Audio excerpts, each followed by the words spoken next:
Where you start with the years? Yeah, Year of learning. yes. Sue and Arnie Gorelik. Right. Go ahead.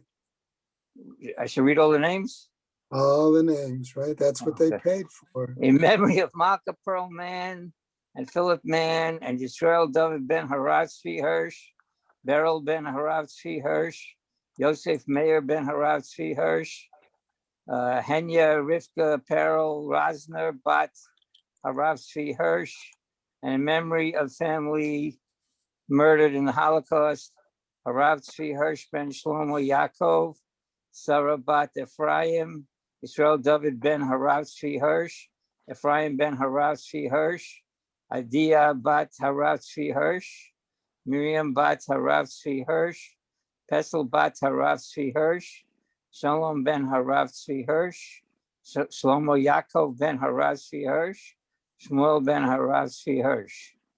Cheryl Sher, her children and her grandchildren, memory of her uncle, a founding member of BRS, Dr. Israel Bruck, Yisrael Ben Harav Akiva, Marsha Federbush and family in memory of her husband, Dr. Uriel Paul Federbush, Uriel Pinchas Ben Rav Shimon, Sharon and Fred Lisker, their family and many friends, memory of her dear mom, Harriet Friedman, Etzel Bat Yaakov, Leslie and Gail Kaplan in memory of their parents, Harry and Marjorie Shadell, and Irving and Pearl Kaplan, friends of Avi Gittler, Abraham Meir Ben Shimon, and Martha Gittler, Chana Bat Yeshaya, friends of Toby Peres, Sarah Tova Bat Yisrael, friends of Malka Levy, Malka Bat Yosef, friends of Joe Wolf, Yosef Ben Chaim, the many friends of Dr. Marvin Blush, Moshe Shalom Ben Yitzchak Halevi, Oliver Shalom. Sponsorships, Month of Learning, Mindel and David Cheslow, Carol and Josh Sanborn, Week of Learning, Lenore Behar. Oh, I'm sorry, I left out. Cheslow, in memory of her mother, Shosha Bat Beir Leib, and Carol and Josh Sanborn, in memory of her mother, Yita Bat Nachman Binyamin. Week of Learning, Lenore Behar, in memory of her husband, Yitzchak Ben Menachem. Jack Gilman, his memory of his father, Yitzchak Ben Avram Chaim. Sharon and Michal Glass, in memory of her father, Shlomo Ben Yosef HaKohen. Florence Griebler, in memory of her husband, Michal. Oh, okay. Another Week of Learning. What? Eugene and Kerna Kowalski, in honor of the granddaughter Rifki Finer's graduation from NYU Silver School of Social Work. Day of Learning today is what, 5:31? Right. 5:30. 5:30, nobody. Okay, man. Shema's having Aliyah, Crank Rafia, Velti Yashir Shema Tliya, and the Chol B'nai Israel Good Gaben Shia. I want to say today, Judy and Ari Cohn, in memory of her father, Moshe Ben Mordechai. Okay. Okay, that's it. Thank you very much. Okay, so I would assume that the other fellows hopefully will be getting on momentarily. I'm going to go back just to help us quick review over Shabbos and myself as well. We've been focusing on the issue of the Ketoret, how it's taken, what happens if it's taken in an inappropriate manner, things of this nature, right? However, there was a side discussion on Memchet Amud Beis, the question that was asked Rav Sheshet, right? Quickly to pick that up, Abaymine Rav Sheshet was asked the following, Olacha b'smol mahu, what about carrying in the left hand, right? Amar laho, right? They said, Dim Rav Sheshet Tanitua, we learned it. We have a text that tells us, Natal et hamachte b'yamino v'et hakaf b'smolo. Our Mishnah already said that you take the coal pan in the right hand and the spoon with the incense in the left hand. Okay? So that seemed to satisfy initially Rav Sheshet. Gemara, however, says, well, maybe we can learn it from something else. And if Shol Lahome Had, it's not. We'll learn it from this other Mishnah. Haregel Shel Yamin Bismol, Ubeit Ora Lechutz. Namely, when they carried the Evarim, when they carried the animals' pieces up the ramp, to put them on the Mizbeach, right? What happened was that the head and the leg, were carried in the right, and that it was the right leg carried, right? Haregel Shel Yamin, the right leg, the small was in the left hand. Ubeit Ora, and the place where the area, the hide, where the shechting took place, lechutz, that faced outward. Okay, so maybe we should learn it from there. That tells us that it was acceptable to carry the blood in the left hand. Mehatam, says the Gemara. Wait a second, says the Gemara. Hava Amina would have said Hani Mili Holacha Deloma Akva Kapara. That only applies, it might be carrying the body parts up on the ramp and putting them, right? Maybe that only applies to some act that has no application towards an act of atonement, right? Aval holacha de ma'akva kapara, but rather bringing the blood and the sprinkling of the blood lo kamash malan. Maybe it comes to teach us that that's not the case, okay? However, now, as we get to our Amud, right? Okay, right? What happens? Okay, on Memtet Amud Aleph, Meitive. We're going to challenge with a Braita.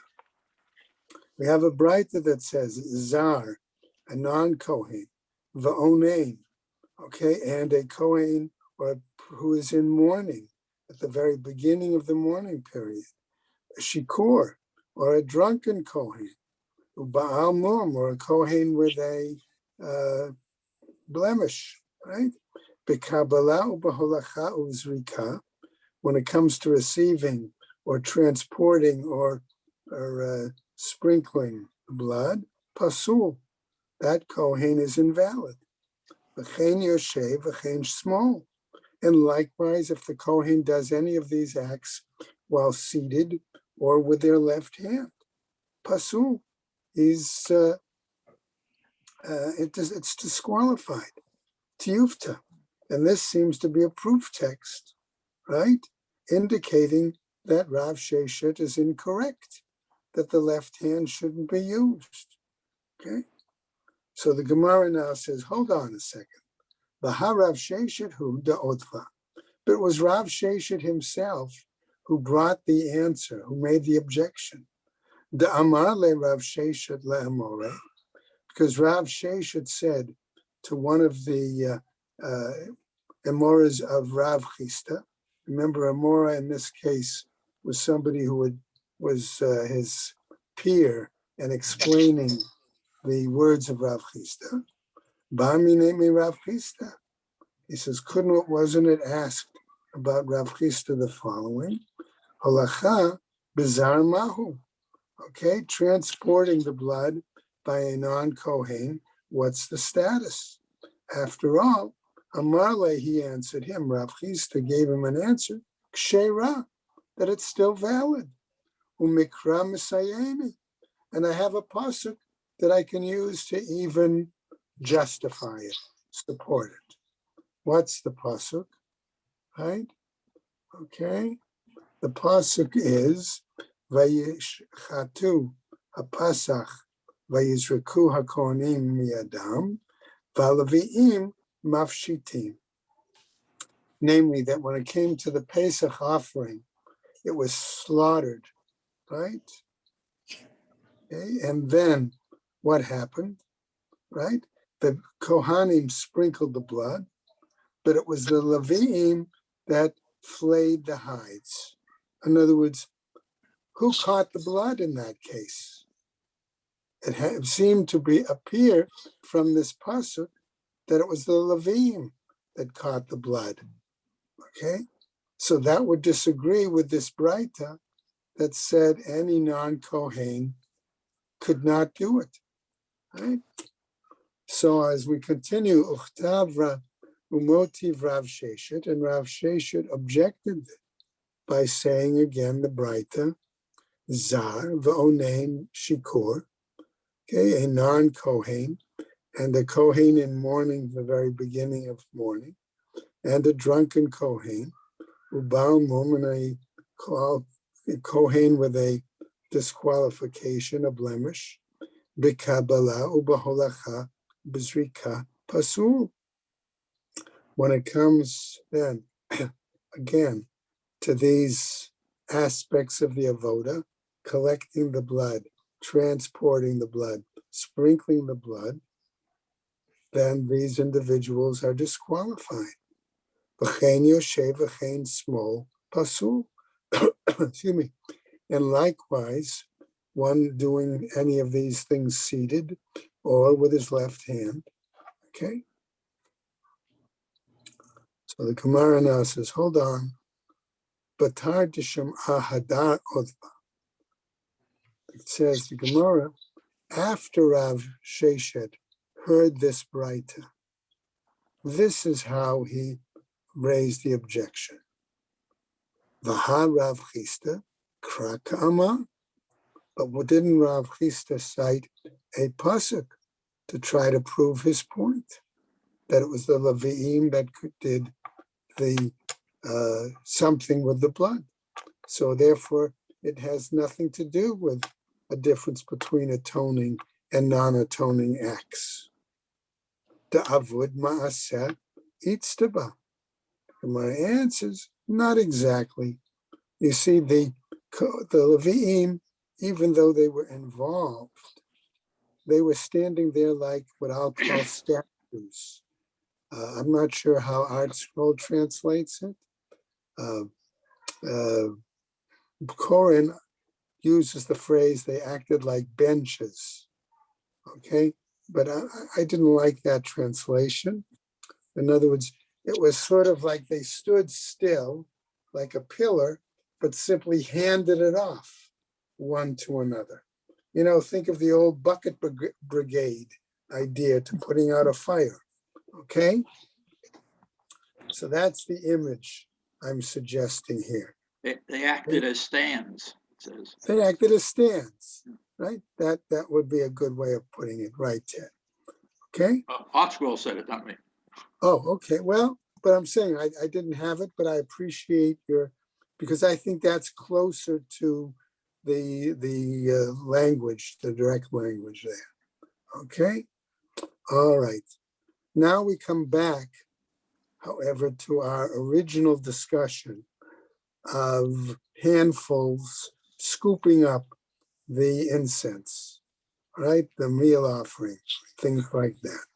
So the next piece in the Gemara, it says, by Rav Papa. So Rav Papa now asks another question. Chafan chavero v'natan l'toch chafnav mahu. What happens if a Kohen colleague, he's the one who scooped, right? And he then takes that incense and puts it into the hands of the Kohen Gadol. What about that situation? Okay. Melo chafnav ba'ina. Didn't the pasuk tell us that he needed his complete handfuls? V'ha'ika. And if that's the case, then the Kohen Gadol's hands are full of the incense, right? O Dilma, perhaps, when the pasuk says v'lakach v'hevi ba'inan, that he takes and he brings it, that's what we need. V'haleka, and in that case, the Kohen Gadol is not doing the taking directly, and therefore we don't have it, and that would invalidate, right? Teku. We come up with no answer. Okay, we go on to a new item. By Rabbi Yoshua ben Levi. So he raises a dilemma, a question now. Chafan v'met. What happens if the Kohen Gadol scooped up the incense, and suddenly died. Okay? What's the situation? Okay? Mahu sheikanes acher b'chafinato. Do we say then that let's call him the substitute Kohen Gadol, okay? That he takes that same incense that was in the hands of the now deceased Kohen Gadol, and he brings it, and he carries it? Is that possible? Amar Rabbi Chanina, says Rabbi Chanina, Bo ra'eh she'elat harishonim. He says that question is very similar to a difficult question that was asked by earlier authorities. Okay? And so what happens as we go on in the Gemara, right?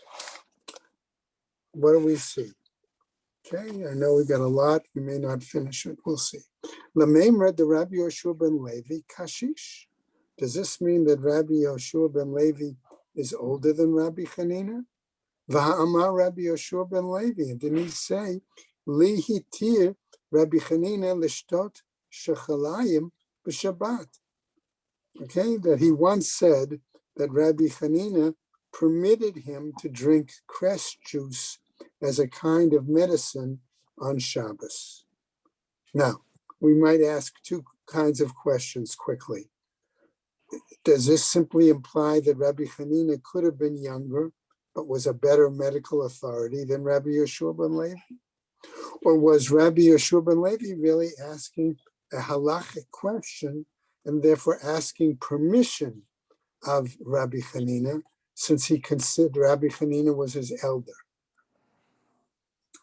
Lishtot, says the Gemara, to drink pshita, that's obvious to Tnan because it's taught elsewhere in the Mishnah. Kol ha'ochlin ochel adam l'refuah. Okay, that any kind of foodstuff, okay, that a healthy person can normally eat, and it may be beneficial medicinally. Kol hamashkin shoteh, and likewise, anything that a healthy person could normally drink, an ill person could drink as well. Ella rather, lishchok,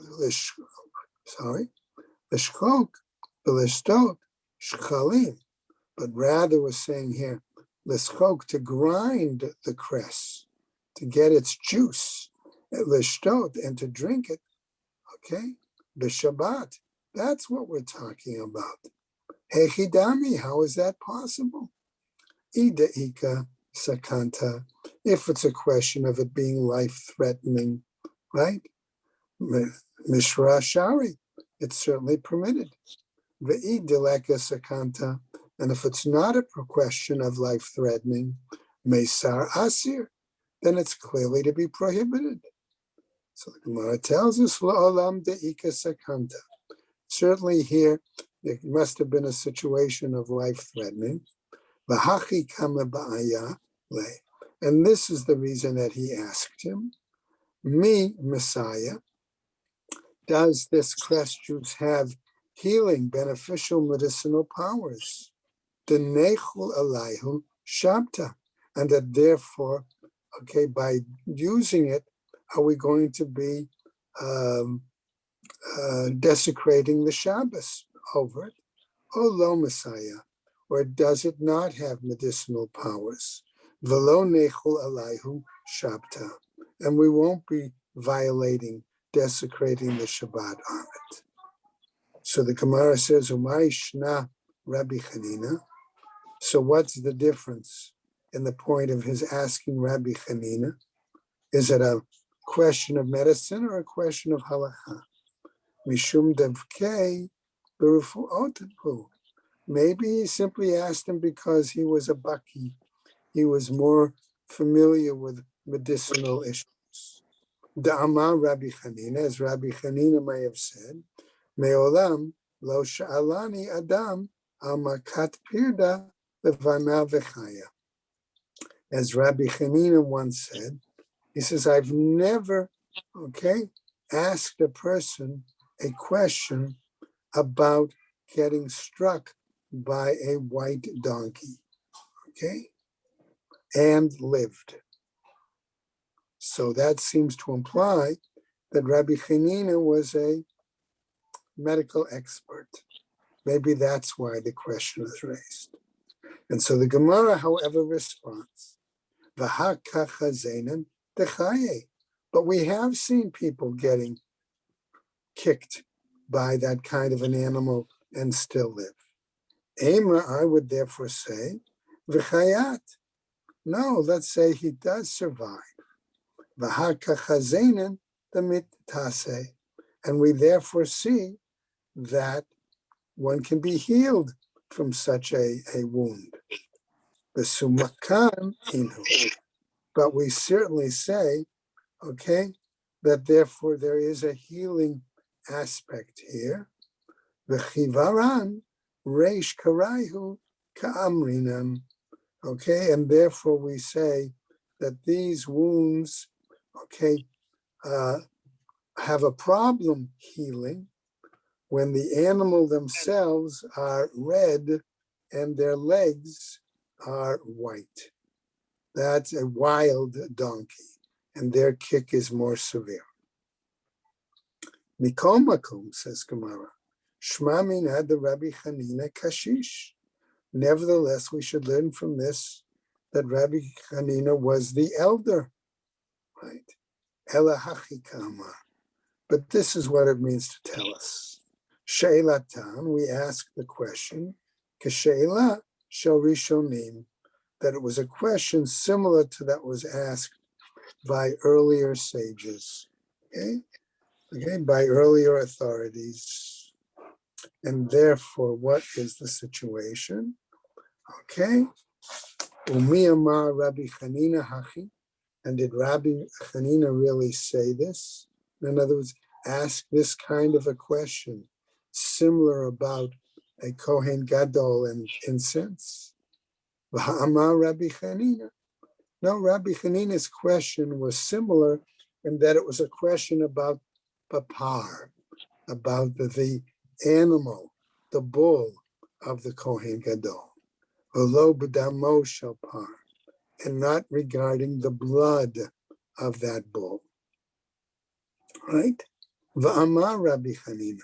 And this is what Rabbi Chanina was actually trying to clarify. Katoret shechafana kodim shchitat par. What about the taking, the scooping of the incense prior to the slaughter of the bull? Lo asav v'lo klum. It's as like the Kohen Gadol did nothing. Right? Hachikama.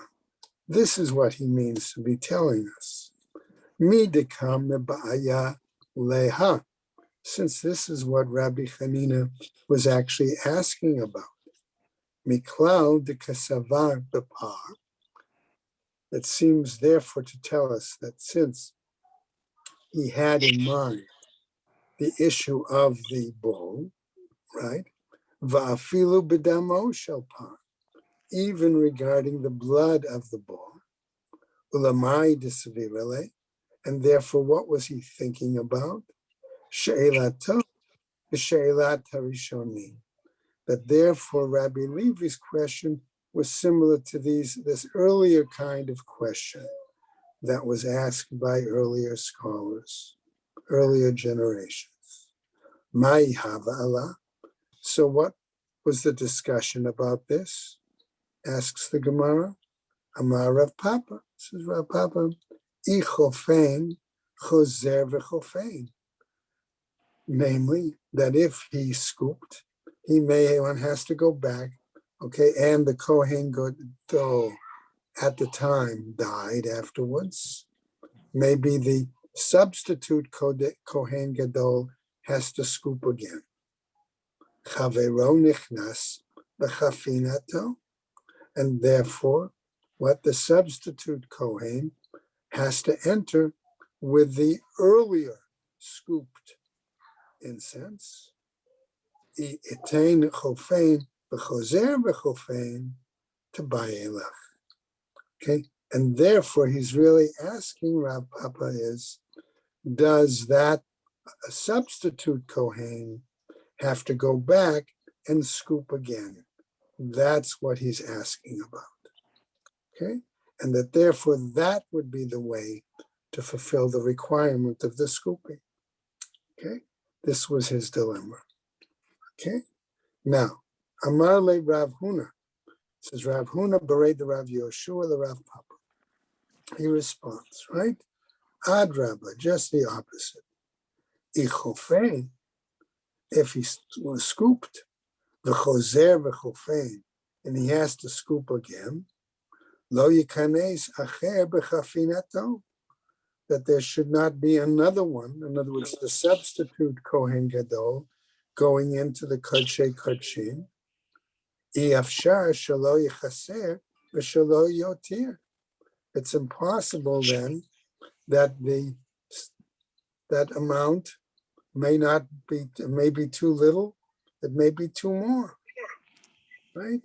Ve'ein chofer choser v'chofein, and if he doesn't, the substitute Kohen Gadol have to go back and scoop again to Bayalach. Then that is really the essence of our dilemma. Okay? What happens? Why? The Bayalahu, because the sages could therefore raise the following question. Chofein choser v'chofein. If it scoops and then goes back and scoops again, olo or not. Tashma. Listen to the following Braita. Kach haita midata. This was the measure.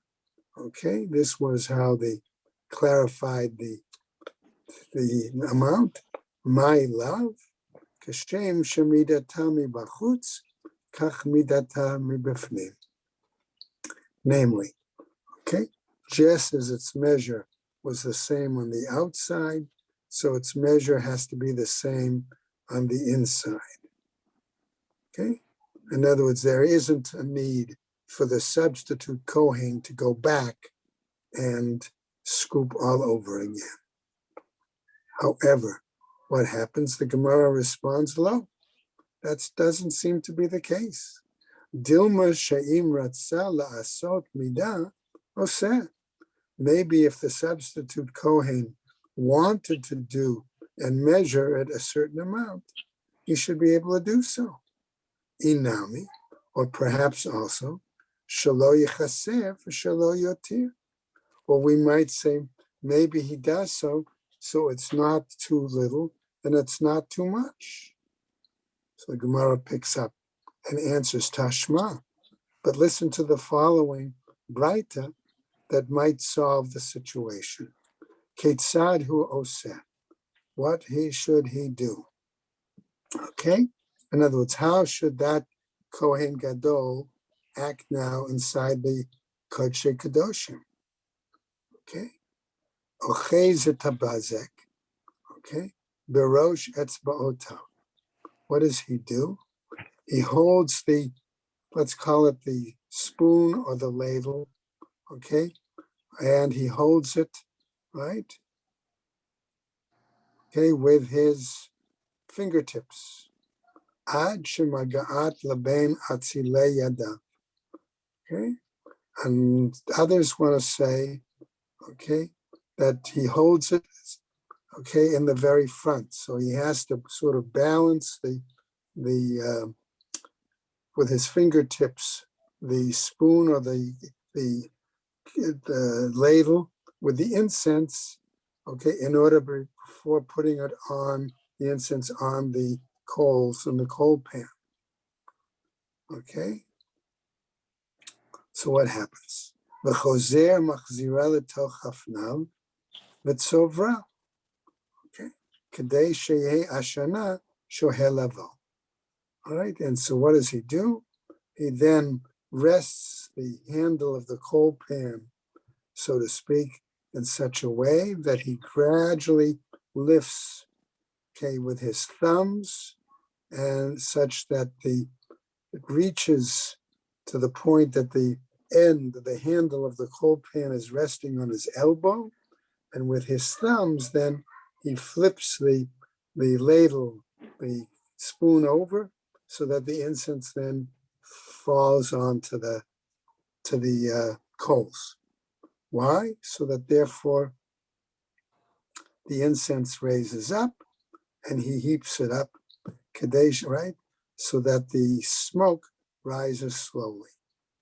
Okay. Now, V'zohi avodah kasha shebamikdash.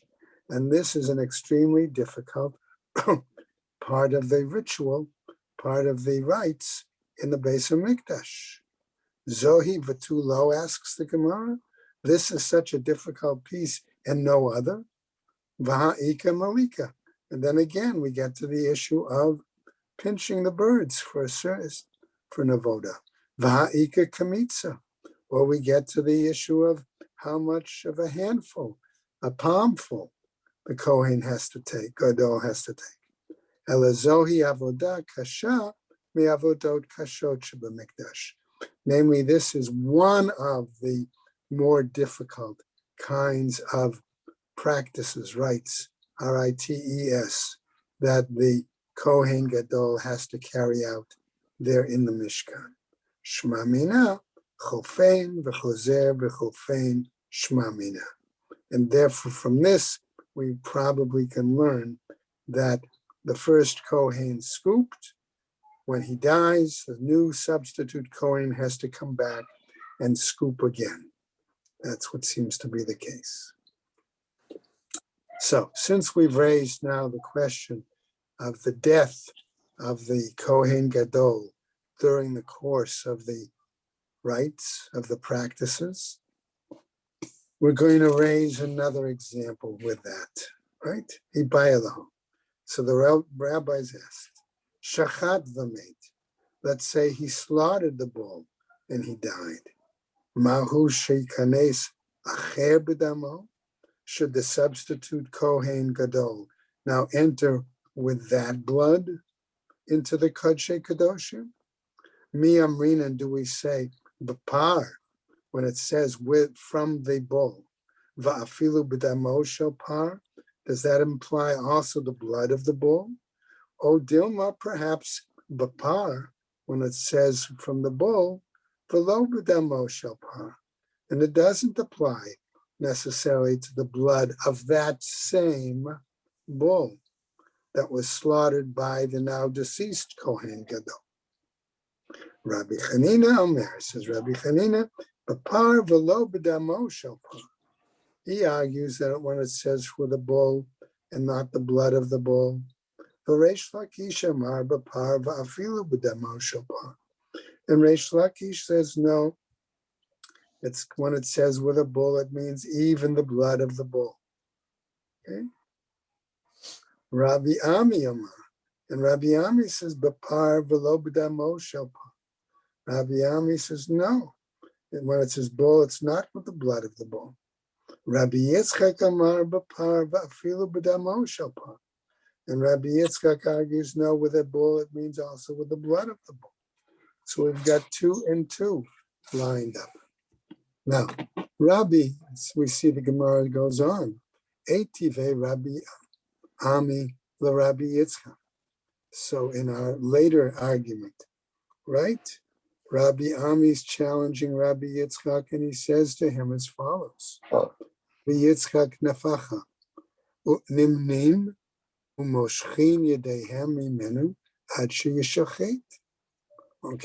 we know that an example of the Passover offering, people can, let's say, what's the word I want to use? They can withdraw from having registered for a certain offering, okay, and register for a new offering. So couldn't we use that as an example, right? Couldn't the same thing be applied? Since that's true, they can do that up till the Passover offering is slaughtered. Couldn't we apply that lesson here too? Ve'im ita. And if that's the case here, ad sheyizrok mibayile, then that should be applied and say until the blood is sprinkled, right? Couldn't we use that as the parallel, right? So the Gemara says, Shani hata, tichtiv. Why? It's different there. with regard to the Pesach offering. Why? Because the pasuk there says mihiyot miseh, namely that it's clearly if there's not enough people, okay, the animal is too small for all of the people. Okay, that phrase, right, is darshan to be right mechiyute deseh, from the life of the animal. Okay, so that's why they can withdraw from their registration for that animal up till so long as the animal is alive. Okay, but that's not the same as our issue of Yom Kippur. Now, Marzutra raises a challenge and an objection. Metiv Marzutra ve'en podin lo be'egel v'lo b'chana b'chaya. How about another possibility? What about we have an animal where we have a firstborn animal? Okay, firstborn donkey, for example, like we had a passing reference in this week's parsha, right? And you have to redeem that animal, right? Don't we say that you can't redeem that animal with a calf or with a undomesticated, a wild animal, velo b'shchuta, and not with a slaughtered animal, velo b'trefa, and not with an invalid animal, right? Velo b'kalayim, and not with an animal that's a mixed breed, okay? Velo b'koi, and not with an animal that is clearly a koi, we said in the past, right? Was its own a mixture of domestic and non-domestic animal, something like that. Ela b'seh, but only can redeem it with a seh. Shani hatam, answers the Gemara. Again, that's different there. The alef seh mi pesach. Why? Because we have a gzera shava of words that have the phrase seh, and we can learn the example there from Pesach to an example. Right? So the Gemara says, "Imala halan zachar tam uben shana." But wait a second, says the Gemara. In that case, when we talked about the Pesach offering, it had certain criteria. Namely, it had to be a male. It had to be tam, right? Okay, in other words, unblemished. And it had to be ben shana, only a year old. Afkan, so likewise here, zachar, it has to be male, has to be tam, unblemished, uben shana, and also only 1 year old. Talmud loma tifdeh. But in the example of redeeming a firstborn donkey, we don't have those kind of criteria for the redemption animal. And what? Not only that, lomar tifdeh riba. But we see that the phrase "be redeemed" is said multiple times. Okay, and therefore that serves to amplify riba, to amplify, to include other kinds of animals, situations, etc. Now the Gemara wants to tell us, tifdeh riba, if you're going to argue that phrase "you should redeem" is said multiple times to increase the number of possible animals that could be used for redemption of the firstborn donkey, okay? Whether it's a seh, whether it's any of the other conditions, okay, that we've mentioned, afilu kulhu nami, all these other situations. Okay, if that's the case, seh maya hanile. If that's the case, then why do we go through this gzera shava of using the same term to try to clarify in the two places? That's the question. So at this point on the next Amud, right? Samech, what do we get? A new topic. We don't get the total answer to our question, except we get Rabbi Yitzchak Napacha's rebuttal to Rabbi Ami's disagreement, to his challenge. Okay? And we're just going to do in a few minutes that we've got left, just a little bit of that. Okay? So Eitive Rabbi Yitzchak Nafacha le Rabbi Ami. So this was his challenge back. We have the pasuk, Vahotzi et kol hapa. It says he removes the entire bull. Shiotzi et kulo. This seems to mean that he removes all of it, which would seem to imply what? The entire carcass of the bull, and does not mean that it includes the blood. But then the pasuk says, the Gemara, ve'et par hachatat, ve'et sa'ir hachatat. It makes a comparison in the pasuk between a bull for a sin offering and a goat for a sin offering. Amar Rav Papa says, bo'or ubasa uferish. The kuli alma lo plige. That when we're talking about a sin offering, which says the entire animal, we're talking about its hide, we're talking about its meat, we're even talking about its excrement. That all of that, okay, makes up the entire animal, and therefore they are not arguing about that. Ki pligi, where are they arguing about? Bidam, precisely the blood of the animal. Mar savar, one master holds dam ikre par, that the blood is considered, right, an essential part of the animal, and therefore has to be brought, okay, as into the Kodshe Kadoshim from that bull. Umar savar dam lo ikre par. And the other, okay, seems to be saying that it's not considered, okay? Because remember what happens is actually he takes the blood of the bull, sprinkles that. He takes the blood of the other animal, the set, sprinkles that, and then he's supposed to mix the two of them and sprinkle. Okay? Amar Ravashi, as we finish up this section, right? Mistabra kemanda amar dam ikre pa. Ravashi says it seems reasonable to go according to the one who said that the blood is considered part of the bull. Dichtiv bezot yavo Aharon el hakodesh bepar ben bakar. That Aaron comes into the sacred place, right, with the bull. Atu bekarne ma'ayule.